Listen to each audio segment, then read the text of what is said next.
Hey, what's up guys, aarava here, and welcome back to another episode of my F1 22 My Team career mode. This is episode number 110 today for the Azerbaijan Grand Prix in Season 7. If you guys did miss the previous episode at Silverstone, then be sure to go check that one out before you see this one, because it was a great day in the rain for Lewis Hamilton at the end of that one, as after a long while, and on his return to Formula 1, he's finally won a race again in this sport, and he's done it for our team, and he did it in some style, to be fair. Second place to Nico Hülkenberg for a lot of the last stint, and onto the last lap of the Grand Prix at turn 1. The pressure got to Nico Hülkenberg, little lock-up, going wide, and through went Lewis Hamilton. It was the opposite for us, as we really struggled with a track that was clearly ready for the full wet tyres, and the AI just showed how overpowered they are in those kind of situations.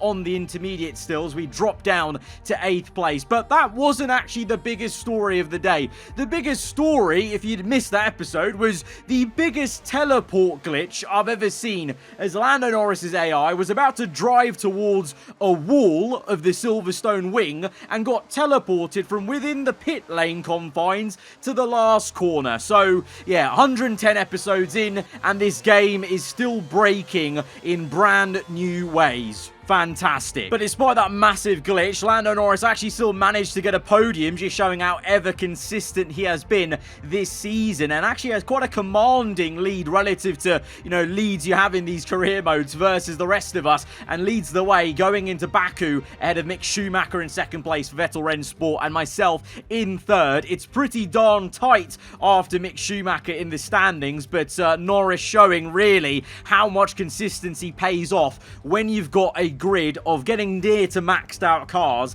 and it's so fine, and others are tripping up over each other. You've got myself going backwards from P4 to 8, and all those things make a huge difference. And if you can just consistently be there in the top 4, top 5, as Lando has done in that Audi car, he is coming up very, very well. Not the same can't be said for his teammate Carlos Sainz, as very much it's a one-man team for Audi, it would seem, still ever, as we go on now into the halfway point of the season after this one. So I wonder if there might be some potential mid-season driver transfers, because there are a few other teammates and other teams as well, maybe not performing to the level that their lead driver is doing so. But for us, I hope Lewis's win is a sign of good things to come, that both of us can be firing on all cylinders, and he's taking that momentum into this weekend, because we now are into Saturday for Q1, and Hamilton goes P3, we're P6, so looking pretty alright. Baku's another circuit like Austria, where I feel like the My Team car has always gone quite well, but the two Repsol Haas cars looking so strong with a 1-2 there. Piastri leading the standings ahead of Hülkenberg, and the Audis, well, we've seen this a few times, they start very slow, and then eventually, especially Lando, just switches it on as they get into Q3. So let's see how we do into Q2, bit more of a crucial session to get into that top 10 shootout. And of course, we haven't had an Azerbaijan Grand Prix in the series for, I think, 3 seasons, isn't it? So it's been a while. The last time we came here, we didn't have maxed out cars, so the circuit certainly feeling very different to the last time we played it on F1 22, but that's not going to stop us. If anything, gives us more confidence to extract time out the corners, and we keep that momentum up as we go P1 in Q2. Leclerc, the only man splitting myself and Hamilton from going a 1-2 in that session. Big shock for Yuki Tsunoda and the Andretti Honda getting through into Q3 for the first time since both Andrettis actually made it through, remember, in the first round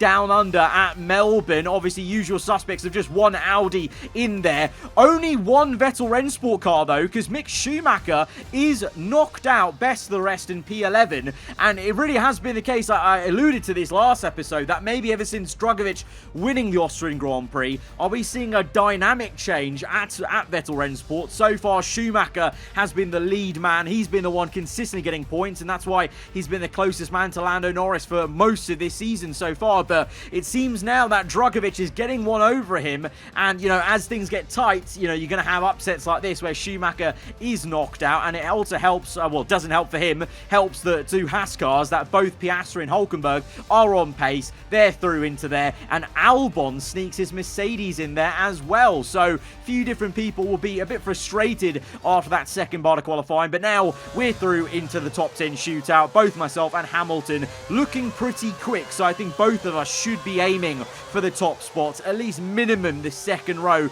you would say, but I think the first row is realistic, maybe even pole position. But although we had the pace in Q2, everyone is certainly going to speed up, and we've overcooked it a little bit in the second sector. Way too eager to brake late and then get on the power early. Sees us get a waft of oversteer. Definitely lost a couple of tenths there alone in that corner. Little grazed with the wall as well, so a messy opening first lap in the top 10 shootout. It's not going to be too great. Hamilton goes quickest though, so are we now seeing finally a reignited Lewis Hamilton after winning that Grand Prix? We saw this with Sebastian Vettel, of course, in the series when he was my teammate in seasons 3 and 4, that we were able to kind of engage him to how quick he used to be in his heyday, with how good the car was going, and he got momentum, and we know how much the focus means to AI. So now is this Lewis getting focused in, and we're now going to see him back to his best as he was, obviously winning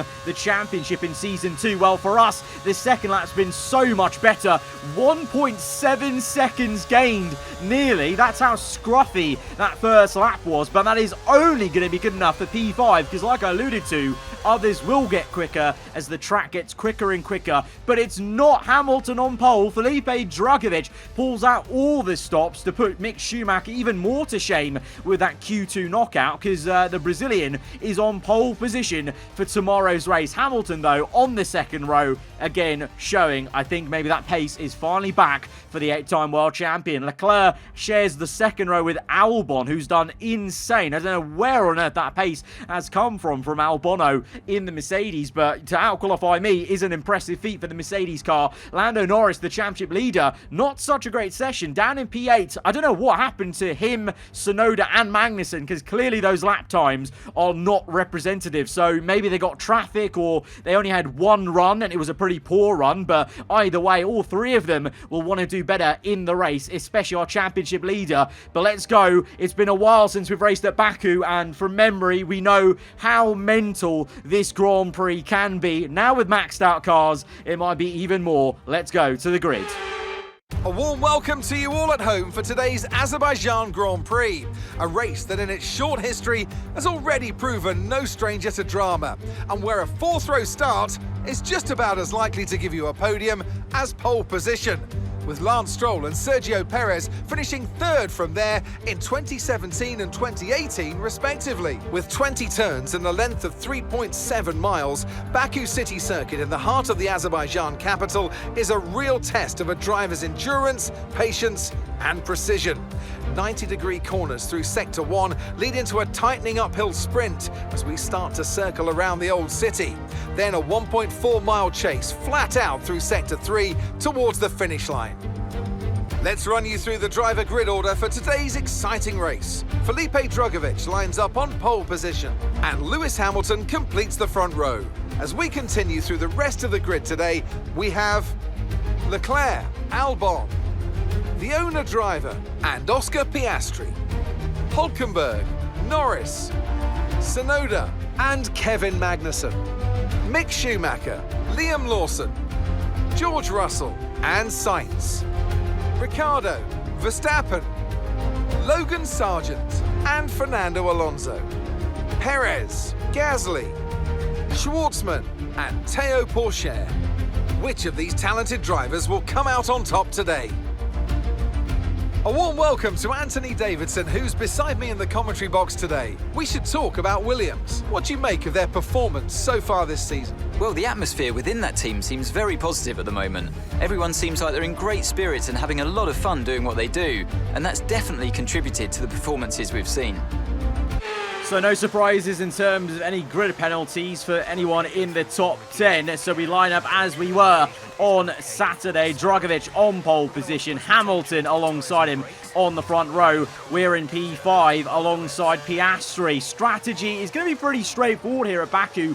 Even with the tyre wear levels we've been seeing this season, it seems just to be a pretty standard medium to hard strategy. A couple might try the reverse. I think one of them is the championship leader, Lando Norris, starting on the hard tyres. So he's looking to go longer and then be quicker at the end of the race. So very interesting. Maybe desperate times call for a different strategy to try and catapult him up the order from P8 on the grid. But like Crofty alluded to in the commentary for the build-up of this race, Baku, one of the places where you don't necessarily need to be at the sharp end to still be going for a podium here with all the chaos, and especially on the game, the levels of slipstreaming down this main straight into turn 1 is definitely going to invite overtaking. But for us, we're looking ahead and looking to try and bridge the gap to our teammate Hamilton so we can both score some decent points for the Constructors' Championship. Things tighter than ever in the team standings. But here we go then to the halfway point this season, to 5 red lights. The Azerbaijan Grand Prix is underway. Drugovich gets a smooth getaway.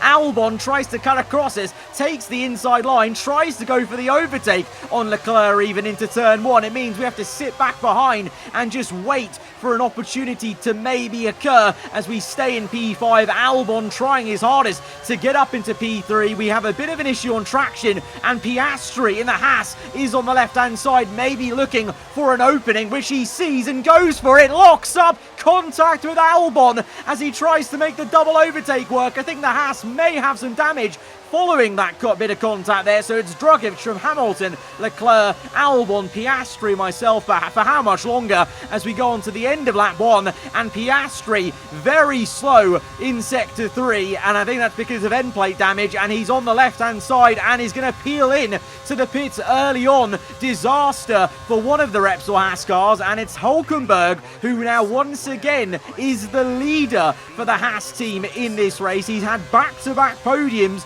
and has really emerged and showing that he's not going to just take Piastri as the team leader sitting down, as we now have a go at the Mercedes, a car we really should be overtaking and be quicker than in the race distance as we go round the outside. Albon real late on the brakes, and to be honest, more the fact that I'm still getting used to how late we can really brake, because it's been a couple of seasons since we've come to this circuit, so still just trying to suss out how confident we can be under braking with heavy fuel. Second time lucky, we may not even need to think about it because we are just going to steam past Albon, save a bit of battery whilst we do it, and just use the DRS to get us through into P4. We've set a purple lap time whilst we've done it in the opening 4 laps. Now looking to try and close the gap to Leclerc. But 2 laps later, it's going to be Lewis Hamilton's AAR car on the move as he's in the slipstream and going for the dive bomb on the inside of turn 1 for the race lead versus Drugovich. Drugovich sees it a bit late and leaves the door open. Hamilton still nipping at the heels on the outside of that left-hander. That is such an unorthodox overtake to make on the outside of that left-hander. He's done it though. He's fully up into first place. Bravo into the lead of the Azerbaijan Grand Prix as you watch on me closing up well within a second now of Leclerc. Meanwhile, Albon behind in P5, Norris P6, Tsunoda, no man's land in P7. A fight brewing between Magnussen and Hulkenberg for P8 then. So the Repsol Haas car losing some pace in this one because Hulkenberg was actually just behind Piastri and myself, but he's dropped down the order.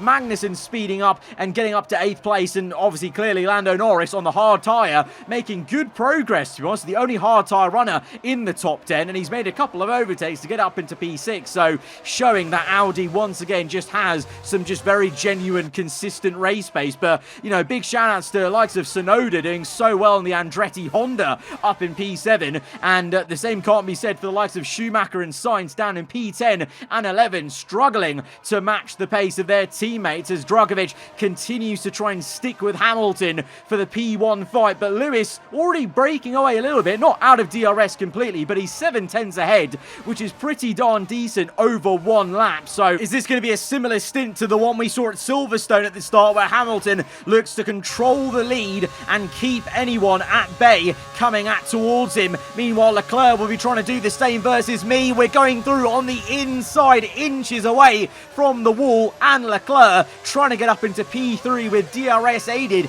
and we do shoot past the man from Monaco. But the problem is, at this circuit, the next straight here, the person who just got overtaken now has DRS advantage, so he can just come right back at us and seesaw positions back from P4 to P3. Maybe we give Leclerc a squeeze, brake early, turn in tight, and Leclerc goes deep, and it's going to be a real sweet little switchback from right to left to keep the P3, and catching Leclerc out a little bit there, got over eager on the inside, and now we've got to try and find some of that purple lap time pace to pull away from Leclerc and bridge the gap of 3.4 seconds to Dragovic is on lap 10. Sainz has had a huge issue in Sector 3. Very tricky brake zone. He's locked up, gone straight on, and he's broken his front wing. And the debris on that corner was enough to call out this safety car. Leclerc is in, Albon as well. Lando Norris continues on because, of course, he's on the hard tyre. He doesn't want to pit this early. He can't go all the way to the end on mediums. But the other people who haven't pit are the top three, myself, Dragovic and Hamilton. That was the worst timed safety car in the world, because all three of us had gone past the pit lane entry as it came out. So the lead man able to make that call, make that free pit stop early on is Leclerc. So all three of us here on the mediums still are going to have to drive to a slower delta time. That's going to give advantage to Leclerc and Albon as well. Norris not too sure, because on the hard compound I don't know how much this is going to help him, or probably not really, because he's going to be bunched up with everyone else. But for us as well, remember, Hamilton's ahead in P1, so we're going to have to double stack with him, and we're going to actually pit underneath him as well. We're not going to make the same mistake as we did in Monaco, where we stayed out to avoid a double stack. This time, I think there's enough of a gap behind us, cars a bit spread out, that we don't need to maybe risk that, and we'll just make the double stack work. Leclerc's pit and come out in P5, proving there's a gap there for the double stack potentially, but Hamilton goes on! Hamilton goes on, Dragovic as well. What are they doing? We come in, and now all of a sudden it's a clear pit lane, and there is no double stack for us to be had, because for whatever reason, Hamilton and Dragovic have decided to continue on the medium tyres, even though 100% they're going to be pitting in the next 4 or 5 laps off those medium tyres. They can't go much longer unless they're trying to eke them out to go onto softs, maybe, but they don't have any new softs left like we did at Monaco. That's why we did that strategy at Monaco, because I had a new set of soft tyres. They don't. They have used softs, so I don't know what they're playing at, but Lewis and Felipe stay out. They're 1-2 as we get going to green flag racing. We're P4 now on fresh hard tyres, looking to catch Norris napping a little bit on hard tyres that have gone 14 laps already in this race, of course, so maybe getting up to grip a bit faster than Norris, and he's actually having issues behind because Albon now is attacking him. So Albon's overtaken Leclerc and then gone for a move on the Audi, so the Mercedes is lightning quick on the restart there. But yeah, for Hamilton, Dragovic ahead of us, I don't know what they're playing at, because here we go, lap 14, and I think they're coming in. That is so odd, such a waste of a pit stop there, opportunity. So just like that, we're into the lead. Norris was P2, but Leclerc might now just go and get P2 for himself in the Golf Porsche Williams. Of course, Norris the odd one out on hard tyres from the start of the Grand Prix. Behind, Albon and Tsunoda are battling the Andretti Honda, up into P4. What an unbelievable race this could be for Andretti and the Japanese driver, as Norris tries to come back at Leclerc, but the Williams just going to have too much pace there, because I'm sure Norris is a couple of laps away from a pit stop, so he's going to be feeling some tyre wear on those hard tyres as Albon gets back past Tsunoda to show the Mercedes also has some improved pace around here in the hands of one of their drivers today. But both Albon and Tsunoda very lofty, and to be fair, so many others. Lawson in the Red Bull Ford is in P6, so he's elevated so much from this sequence of pit stops under the safety car. Magnussen, Hulkenberg, Sainz, Schumacher down to P10. Those are the usual suspects, but Lawson flying high. I suspect maybe Lawson, like Norris, has not pit yet. I think maybe Red Bull started him on the hard tyres. So I think that's maybe where he's come from, because the rest of them are actually as it was pre the safety car. But One thing's not as it was pre-safety car, and that's Hamilton and Drugovich down in P19 and 18 after that horrendous decision not to come in under the full course yellow. Speaking of coming in, Lando Norris now comes in off those hard tyres, the same for Liam Lawson. So now this is the true pecking order with everyone making their one and only pit stop in this race. Hulkenberg looking to try and get P6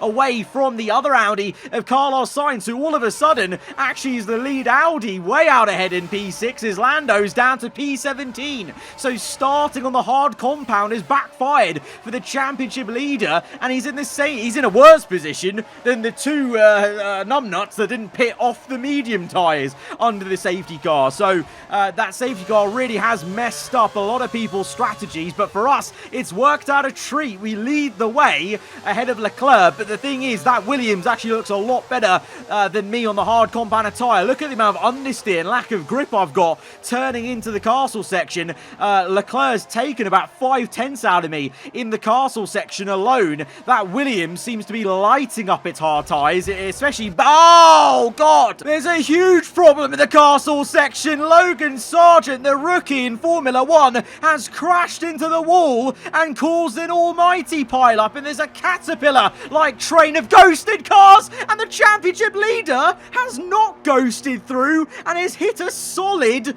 Mercedes car in the middle of that. So I think Hamilton and Drugovich, they're still ghosted, but Norris, for whatever reason, didn't ghost, and he went through a couple of ghosted cars and crashed out of the race. But it doesn't matter because Perez is disqualified, Piastri, Hamilton, Drugovich, 4 drivers disqualified for not moving off that apex of the castle section due to the way all the glitched cars ghost through each other. So we had one massive teleportation glitch last episode, and we've got a ghosting issue glitch this episode. That means now we've all of a sudden only got 13 runners in this Grand Prix, and the championship leader is not one of them. Neither are the 2 drivers that were originally leading this race, 1-2, Hamilton or Drugovich. This is a huge open goal for myself, Leclerc, even Schumacher is in the top 10 somewhere, so he'll be getting points on Norris in the championship. So we're now getting ready to go green from our second safety car of the afternoon. We're the leader, so we control the pace,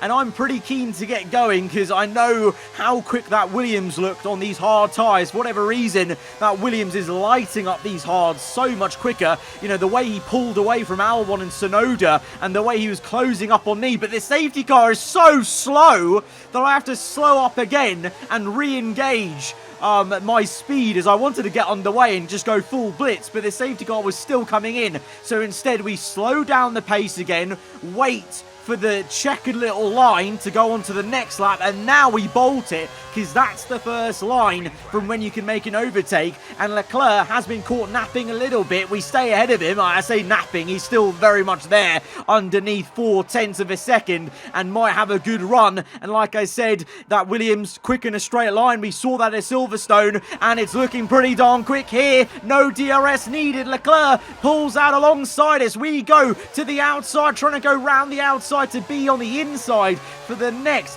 right-hander. It's a desperate little dive over the curb, nearly making contact with Leclerc but avoiding it, and it's actually pretty darn clean racing. But we're so desperate to stay ahead of Leclerc. We go so deep and at such a poor corner, and Leclerc pulls off a textbook switchback on me. I was so slow out of that corner that Albon now in the Mercedes has a little nip at me on the outside there. So Leclerc has fully done us there with that switchback. We have to re-engage and look to re-overtake him. But you can see how much we're struggling on the hard tyres, because audibly you saw there we hit the Tech Pro barrier on the outside, and now we've used all our battery on the bottom right on the heads-up display. So this is just pure slipstream on the Williams. Leclerc goes so defensive on the inside. We have to go the long way round at turn 1. Oh, we've been hit. Leclerc taps us and we nearly go round. We somehow catch the car, but Leclerc has hit us into turn 1. 1. We're down to P8 once again. Myself and Leclerc just can't keep it clean 100%. There's always a time where Leclerc makes contact with us this season. I don't know what's happened. We haven't even had that much of a rivalry ever with Leclerc on this game, but for whatever reason, his AI just cannot avoid any bit of contact with me as we dive back down the inside of Carlos Sainz, because we've actually got no damage. We've come away from that spin intact, so the car is still good, but now we've got all the work to do to climb back up the order. We've got to overtake Schumacher, Hülkenberg, Magnussen, Tsunoda in P3 for Andretti right now, Albon P2, and Leclerc is still P1, but he has damage. He has front wing damage, and it's from this. Here's a replay. So we go diving around the outside. Leclerc hits the wall and then hits me. Leclerc tightened up his racing line so much that he was literally about to turn in and just crash himself out of turn 1. He bounced off turn 1's curb into the back end of my car, half spun me, and in doing so broke his front wing. So a little bit of karma maybe there. Could we have given him a little bit more room? Potentially, but he still had plenty of room, in my opinion, to make the corner. I certainly would have had enough room if I was in his position to make the corner, I think. But we're not going to think about that for too much longer, because there's a bit of a mess up the road. Schumacher in P5 ahead of me, going for a kamikaze dive to make a double overtake. He slows up Tsunoda. Hülkenberg slows up by Magnussen. We go for the move, then he goes for the move on K-Mag himself. So just going up and down, you have to look forwards and backwards in this fight, it would seem. But we're up into P5 now, behind Magnussen. The race leader, by the way, now is Alexander Albon in the Mercedes, as we go and make a lovely little move maybe on Magnussen. No, bit too deep there. K-Mag a bit slow though. Don't know what's wrong with him, but he was very slow off that initial left-hander. But the next one we try to make the move, we just overcooked it. But surely we get this in a straight line. We're using so much battery though, just to keep up with these AI, that, you know,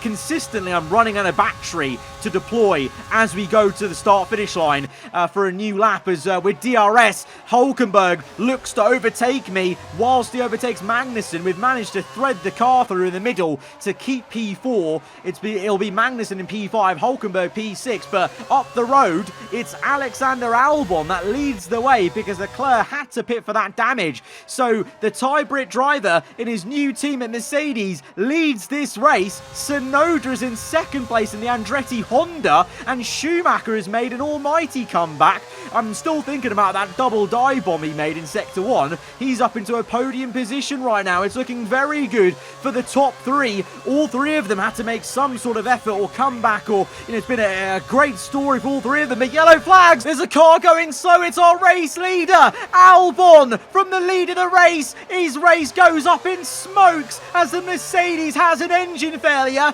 and all of a sudden now, Yuki Tsunoda in an Andretti Honda leads the Azerbaijan Grand Prix, and we're fighting for second place on the podium, right up the gearbox of Mick Schumacher. But unbelievable stuff. We've got another DNF to add to this race. There are only going to be 12 finishes in this Grand Prix, and there's maybe still time for us to win this race. First of all, can we overtake Mick Schumacher, who goes defensive, both of us with DRS into turn 1. Schumacher hits the wall and hits us.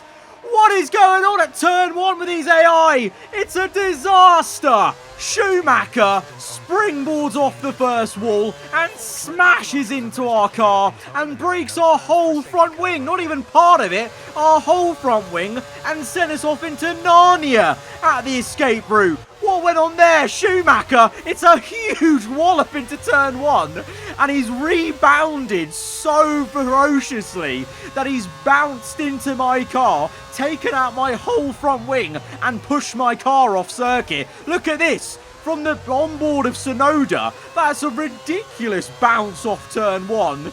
Oh my god. So we've just gone from maybe licking my lips to absolute head in hands, because I could have won that race. We had more pace than Schumacher there. We would have absolutely absolutely had more pace than the Andretti, but Schumacher turned in too early. But I'm sorry, compared to the Leclerc incident, I gave Schumacher so much room. I even went a bit wide because I saw him maybe going for a move on Tsunoda himself, and instead he's just bounced off the wall into my car. So we're now down and out of the race for points, but on to the last lap of the Grand Prix. There's still a race for the race win, and Magnussen now is trying to ruin the party for Tsunoda, and Andretti, the Golf Porsche Williams, makes the move at turn 1, gets up into first place onto the last lap. That's tragic, but in all of this, no matter who wins this, Magnussen, Tsunoda, Hulkenberg, it's going to be an 8th different winner in 8 races for the start of this season, as we see Liam Lawson in the Red Bull Ford fighting what has been a backmarker Aston Martin for P6 of Fernando Alonso, Teo Porcher P7, Verstappen 8th, Leclerc somehow come back through for at least 2 points here as he overtakes Schwartzman in the Ferrari, but there's a load of people gaining some shock results today in the form of Lawson, Alonso, Teo Porcher, the Ferraris, and myself and Schumacher. We're both out the points now because of what happened at turn 1, but the story isn't over. For the race win, Magnussen leads, but Tsunoda is chasing after him in P2, and we know how powerful this DRS straight is. You've seen it in real life. Baku 2017 with Bottas, and it's going to be here, season 7, Tsunoda with DRS, and he's going to win it across the line. Yuki Tsunoda wins the Azerbaijan Grand Prix in an Andretti Honda, and it's a photo finish. The literal definition of a photo finish across the line. You can hardly tell the difference between those two cars across the checkered line, but Tsunoda's done it. He's pulled off that wily old fox move, being second place onto the last lap, actually being better here at Baku, and he's won it for the second American team on the grid. Andretti win in Formula 1. How about that? Meanwhile, we end up in P12. It's a dismal day for us. We're not even going to cross the start-finish line. We're just going to retire the car into the pits across the line. Oh, woeful for me, but what a day in the office for Formula 1. We have a new team winning.